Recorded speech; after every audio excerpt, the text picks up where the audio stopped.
Thank you. Let me thank Danielle for that very generous introduction, and let me thank Pastor Deb Conrad for allowing us to use this very, very beautiful church for this meeting this afternoon. We do a lot of political rallies all over this country. In fact, this morning we were in Cleveland, we did a great rally. This is not a rally. This is an opportunity for all of us together to open it up for discussion, the audience after we hear from the panel, to talk about not only one of the more serious public health crises in the modern history of this country, but I think as Deb Conrad pointed out, how could it happen? Danielle mentioned to you that I met about 9 days ago in Detroit with a number of folks from this community. And I have to tell you, when you're a United States Senator, you go to a lot of meetings, you meet with a lot of people, and you see a lot of tragedy. I will never forget that meeting. It really stunned me. It was hard for me. We had a rally a little while later to talk to the rally, because what I heard at that meeting, it was almost impossible for me to believe that I was listening to people in the United States of America in the year 2016. And what I heard, my wife Jane is with me, and she was at the meeting as well. We have 7 beautiful grandchildren, and to hear what is happening to children in this community is so horrific, it's so painful, it is almost hard to discuss. But that's what we're going to do today. Because I think that unless we have the courage to look at the truth, unless we have the courage to face reality, it is hard for us as a community, as a nation, to go forward. So what I would like to do is to ask our panelists and all of you to, first of all, ascertain what is going on today. We hear a whole lot. Has the response been adequate? I suspect it has not. But I want to hear what is going on today. One of the things that's kind of blown me away, and I just mentioned it to some of our panelists, is I pay in Burlington, Vermont, we pay about $70 a month for pretty good water. I hadn't realized that the cost of poison water is quite as expensive as it is here in Flint.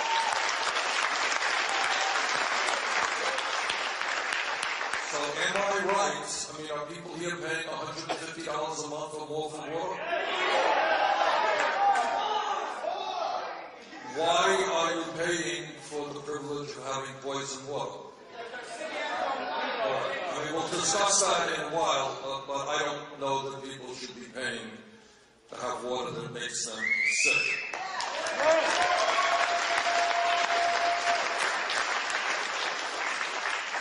Clearly, I think, and I speak as a former mayor, the immediate task is to address the crisis and do whatever we can to ameliorate it. Obviously, longer term, we need a lot more. We need to rebuild the infrastructure here in Flint. And let me just say this, that if there is anything positive, if there's any silver lining out of this tragedy, it is my hope that the American people will look at Flint and say, never again can we allow our community to undergo this. And while Flint may be the canary in the coal mine, there are a lot of other canaries all over this country. The truth is, our infrastructure is collapsing in many, many respects. You're seeing it most strongly here in Flint. And I think as Deb Conrad made the point, we can go there or not, that's your choice, but I'd like to say more focused on Flint. Clearly, this is part of a long-term trend of massive levels of income and wealth inequality, of starving communities of color, of not providing the kind of resources that we need to our children, of more worry about tax breaks for billionaires than decent schools or decent infrastructure. So what's happening here is an example of national and state politics that are happening all over this country.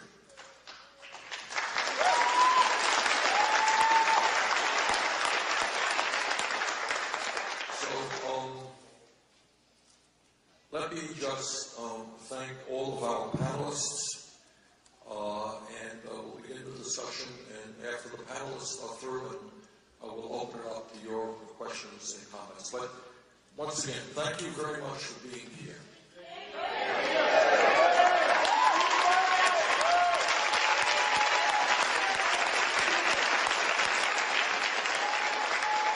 Once again hope that out of the tragedy of what the residents of Flint are experiencing today will come fundamental changes in national public policy regarding cities and towns all over this country.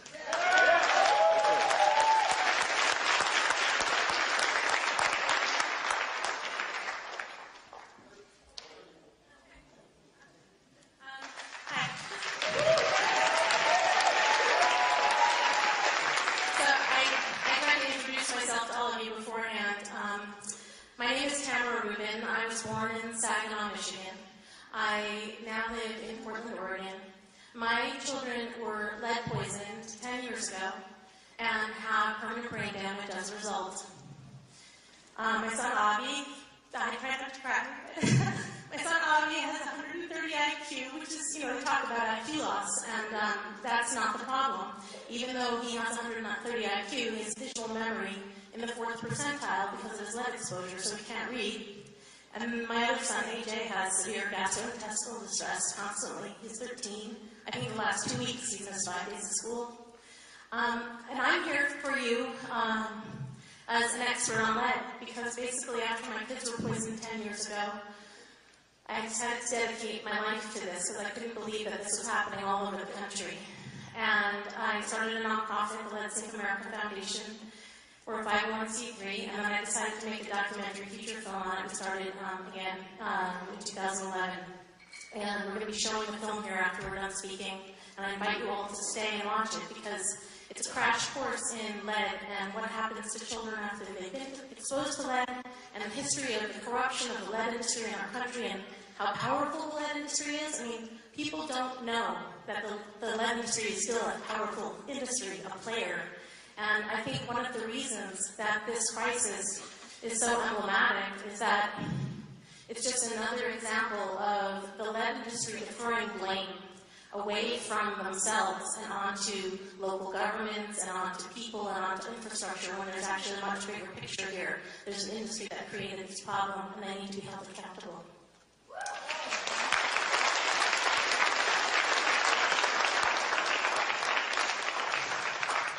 So I hope that you'll stay for the film and I can answer any questions about lead. I also have a few other experts here in the audience and several other mothers of lead-poisoned children that you'll be speaking with later. Thank you very much for having me.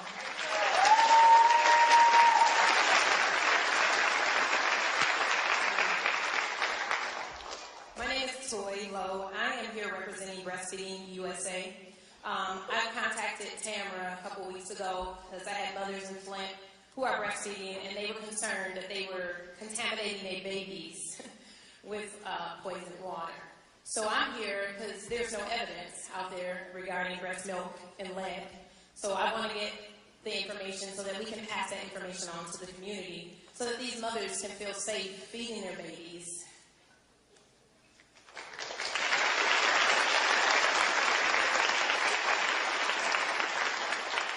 Good afternoon. I'm Dan Reyes, President of UAW Local County.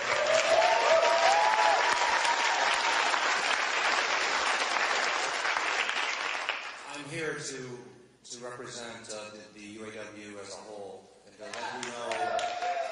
let you know that we are here for you.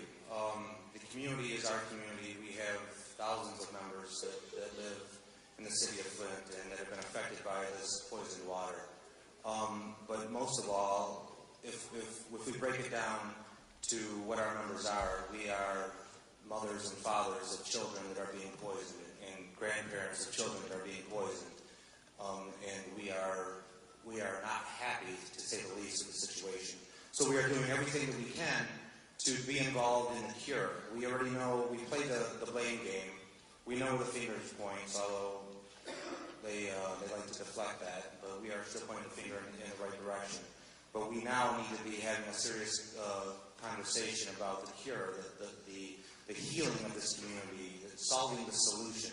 breaking ground, replacing pipes. We need to know why things aren't being done as our kids continue to get sicker by the day and the numbers continue to multiply.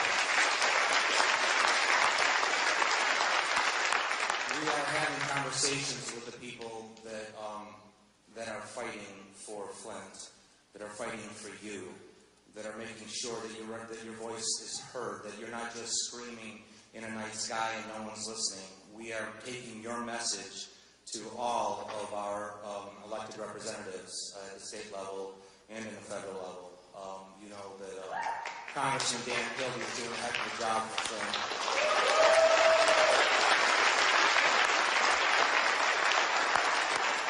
And you know that you're being heard when we have Senator Bernie Sanders here.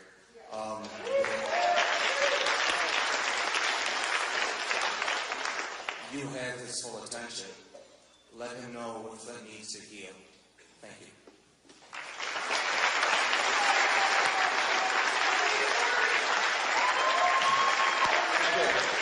Let me just start off by asking a few questions. How much are people paying a month for poison water? What's the answer to that? How much are you paying? How much? $200? $200? Is that about right? $150? $300? All right, so you're paying $150, $200, $300 a month for water that you cannot drink? What about showering? Can you shower or take a bath? All right, so getting to another issue. All right, issue number one, general agreement.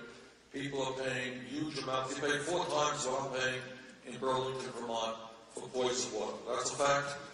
All right, is there any discussion in this community about saying that people should not have to pay outrageous prices for poison water? Question, is there any discussion? Yes, sir. Stand up, please.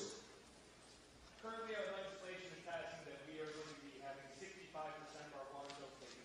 65% is not 100% accountability. There's legislation that will reduce the water bill by 65%. Is that what I'm hearing?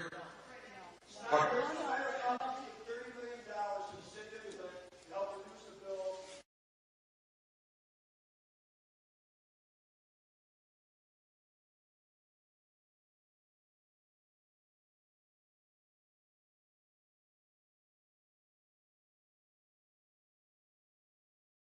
Is there still confusion about what is going on and what is safe and what is not safe? For example, somebody mentioned at a meeting, Daniel, and you can come up and comment on it if you want, that sometimes people assume that if you boil the water, it becomes safer, which I'm not a physicist here, but as I understand it, that's not the question. It had been boiling alerts.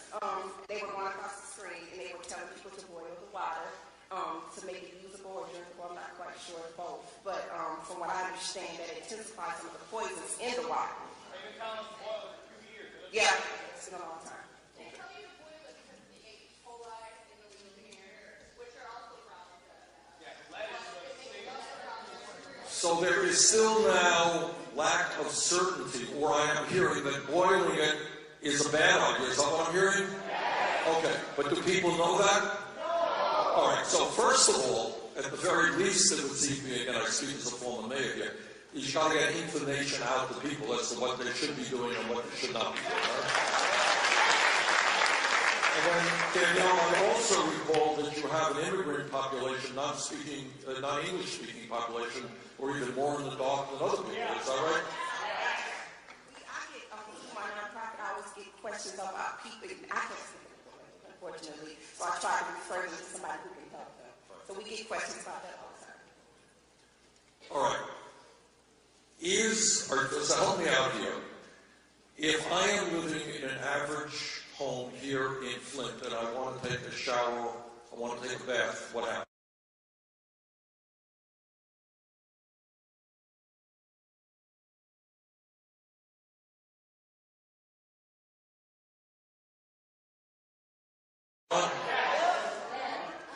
Okay, what are we doing? Do I understand that water is now being distributed this way?